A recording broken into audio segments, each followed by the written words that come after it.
할렐루야, 또다시 토요일 아침이 되었습니다. 여러분 한 주간 평안하셨습니까? 초대교회 성도들에게 샬롬이라고 하는 인사는 엔샬롬, 결코 샬롬을 노래하지 못하는 상황 가운데 나누어진 신앙의 고백이었습니다. 그 어떤 상황에서도 하나님의 평안은 빼앗기지 않겠노라 하는 그러한 신앙의 결단이자 믿음의 다짐으로 그들은 서로에게 인사를 나누었던 것이죠. 정부와 교계의 협의로 낙원교회는 내일부터 제한적인 현장 예배를 다시 드리려 합니다. 300석 이상의 예배실에서는 49명이 예배할 수 있도록 정하였어요. 3부 예배로 사전 예약하신 분들께서는 내일 현장 예배에 참여하실 수 있습니다. 기저질환이나 직능이나 개인적인 어려움이 있는 분들께서는 여전히 마음과 뜻과 정성을 다하여 흩어진 예배의 자리에서 신령과 진리 가운데 예배하시면 됩니다. 은혜롭고 안전한 현장 예배를 위하여 교회는 최선을 다하여 예배를 준비하였습니다.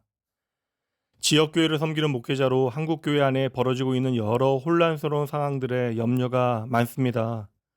당장 코로나의 급격한 확산으로 교회론적인 난제가 우리들에게 던져졌고 현실적인 문제들의 가슴 아픈 분열의 모습들도 나타나고 있기 때문에 그러합니다.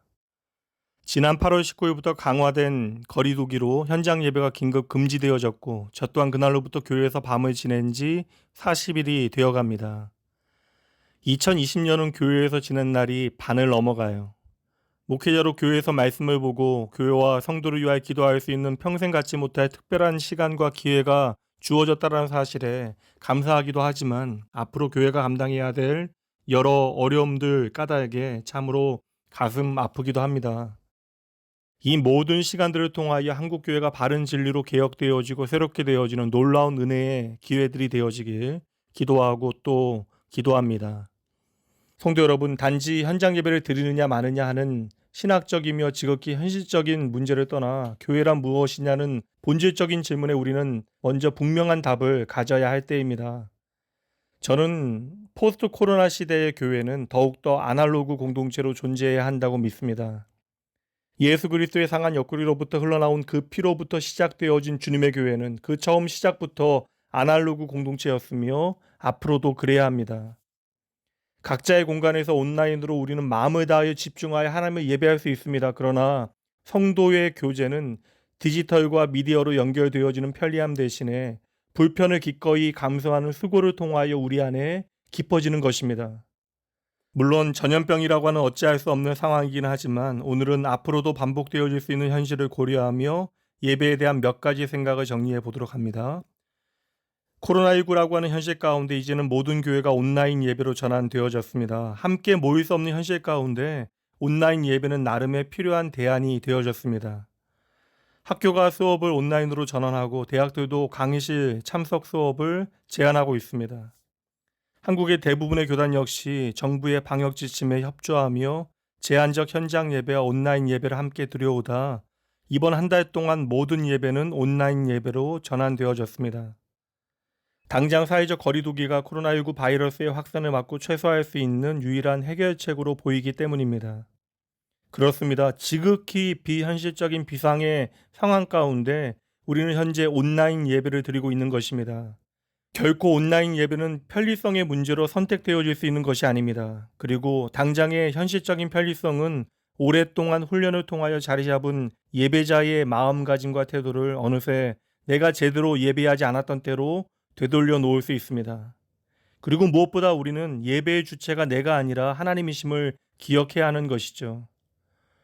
온라인 예배는 예배에 대한 새로운 선택의 대안이 아니라 지금의 비상상태와 위기 가운데 임시로 행하는 옵션임을 기억해야 합니다. 온라인 예배는 우리가 모두 안전하게 직접 모일 수 있을 때까지만 가능한 예배의 방법이 되어져야 하는 것이죠. 출장이나 여행으로 집을 멀리 떠나왔다면 사랑하는 가족들의 얼굴을 온라인으로 볼 수 있다는 사실만으로도 감사하고 행복할 것입니다. 그러나 그 사람이 가장 원하는 것은 어서 빨리 집으로 돌아가 사랑하는 가족을 마주 대하여 보고 실제로 손을 잡고 안아주고 함께 하는 것입니다. 그러므로 아무리 내가 온라인 예배에 집중을 잘하고 또 온라인 예배가 더 은혜롭게 느껴진다 할지라도 이 예배의 형식은 임시로 행하는 대안임을 여러분 기억하셔야 합니다. 앞으로도 온라인 예배를 드리는 시간이 상당히 지속되어질 수 있고 우리가 다 함께 모이기까지는 또한 그만큼의 시간이 필요할 수도 있습니다. 그러나 그때까지 온라인 예배를 드리면서 여러분 의도적으로 불편을 선택해 주셔야 합니다. 온라인 예배는 내가 선택한 시간에 아무 때나 드릴 수 있다라고 생각하시면 안 됩니다. 하나님은 시간과 장소에 매이지 아니하시지만 저와 여러분은 하나님 곁으로 갈 때까지 평생 시간과 장소에 매여 살아갑니다. 온라인으로 예배하는 동안 우리가 직접 얼굴을 마주할 수는 없지만 힘쓰고 노력하여 정한 예배의 시간을 맞추어 함께 예배해 주셔야 합니다. 도무지 믿지 않는 가정에서 예배 시간을 제대로 맞추기가 어려웠던 한 성도는 주일에 평소보다도 일찍 일어나 집에서 휴일 오전에 해야 하는 모든 일들을 꼼꼼히 챙겨놓고는 오전 11시 전에 공원이나 차 안에서 예배한다라고 하십니다. 저는 이것이 온 마음과 정성을 다해 드리는 예배의 실천적인 의미라고 확신합니다. 교회에서 함께 모여 예배할 때마다 여러분은 좀 더 수고하고 불편을 그러므로 각오하셔야 하는 것이죠. 온라인 예배라고 언제나 내가 원할 때 드리겠다라고 하는 생각을 바꾸셔야 합니다. 우리가 서로를 볼 수는 없으나 온라인 예배를 받으시는 분은 변함없이 언제나 우리와 함께 하신 하나님이시고 하나님은 내가 홀로 있는 그 자리에도 함께 하십니다. 이것은 결코 의미 없는 형식이 아니에요. 우리는 흩어져 있으나 낙원교회로 부름받은 한 가족이기 때문에 그러합니다.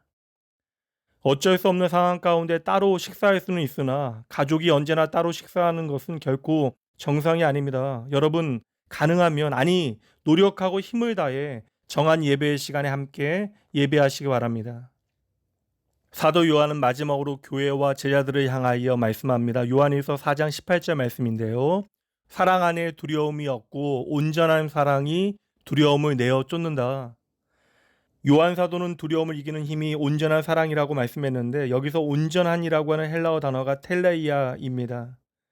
근데 이 텔레이아라고 하는 단어에서 궁극적인 종말이라고 하는 텔로스라고 하는 단어가 나왔어요. 그렇다면 두려움을 내쫓는 사랑은 우리의 모든 두려움이 끝나고 하나님이 베푸시는 새로운 시작을 향하여 우리를 이끄시는 하나님의 궁극적인 사랑을 의미하는 것이죠. 그러기에 두려움을 이기는 온전한 사랑은 우리를 끝까지 책임지시는 하나님의 사랑을 말씀하는 것입니다. 저와 여러분이 코로나로 죽지 않는다 할지라도 우리는 결국 앞서거니 뒤서거니 이 땅에서 모두 죽게 되어 있습니다. 흙으로 지어진 우리는 다시 흙으로 돌아가게 되어지는 것이죠. 그러나 예수님을 따르는 이들은 결코 여기서 끝나지 않습니다. 이것이 우리의 궁극적인 소망, 온전한 소망, 부활의 소망입니다. 그리고 이것이 바로 코로나19에도 상황이 허락되어지는 대로 힘써 교회가 계속 모여서 찬양하고 말씀 듣고 기도하고 섬기고 성찬의 떡과 잔에 참여해야 하는 이유가 되는 것이죠. 우리는 바라는 것들의 실상, 보이지 않는 것들의 증거인 예수 그리스도로 인한 믿음을 선물로 받은 하나님의 자녀입니다. 저와 여러분은 극단의 절망 가운데서도 그 미래의 소망을 실제 몸으로 구체화하며 살아내야 하는 하나님의 나라임을 기억하셔야 돼요. 참으로 보고픈 얼굴들, 그리운 얼굴도 많지만 여러분을 위한 기도를 쉬는 날은 단 하루도 없었습니다.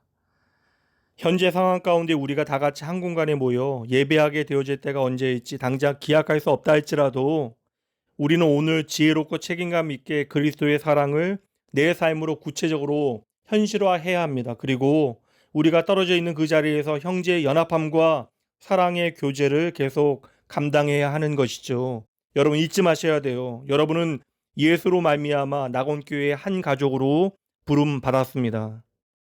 오늘 묵상은 바울 사도가 데살로니가 교회 성도들에게 전하는 말로 마무리합니다.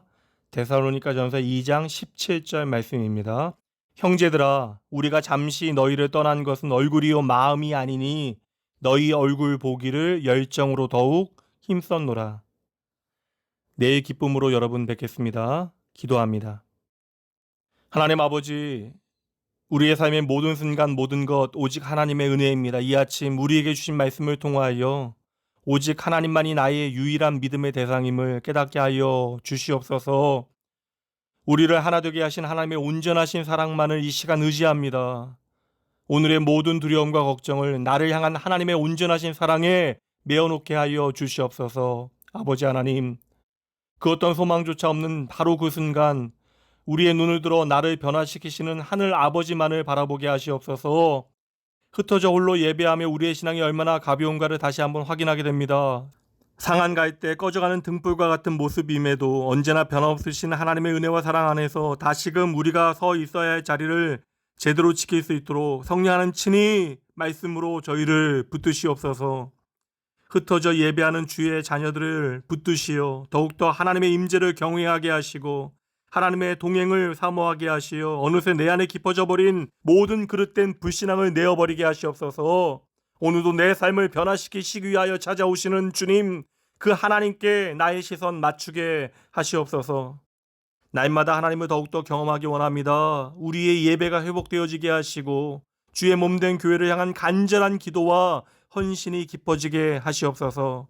흩어져 예배하는 주의 사랑하는 자녀들로 하여금 하나님을 향한 나의 믿음의 고백이 더욱더 분명해질 수 있도록 함께 하시고 하나님의 약속을 기대하며 인내하며 나의 삶을 향하신 주님의 말씀에 온전히 순종하게 하시옵소서. 삶의 순간순간마다 우리의 힘과 능력이 되신 주님만을 기억하며 우리를 날마다 참되고 순전한 예배자로 세워가시는 모든 교회의 머리 되신 예수님 이름으로 간절히 축복하며 기도합니다. 아멘.